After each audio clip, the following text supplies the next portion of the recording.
सर्दी खांसी के लिए देसी नुस्खा है ये। इसमें मैंने रखा है घी गरम करके और इसमें मैं डालूंगी अब ये अदरक कुचा हुआ। तो ज़्यादा गर्म हो गया था तो मैंने गैस बंद कर दिया है। अब थोड़ा नॉर्मल हो जाए टेम्परेचर।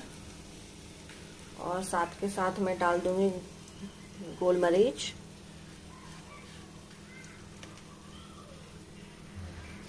गैस को फिर से जलाएंगे,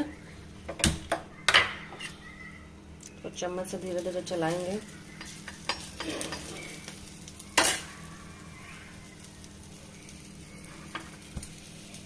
ये जो अदरक होगा जब हाफ क्रंची हो जाएगा, मतलब पूरा भी क्रंची नहीं करना है, जब तक इसका जूस घी में निकल जाए, तो ऐसे करके बना के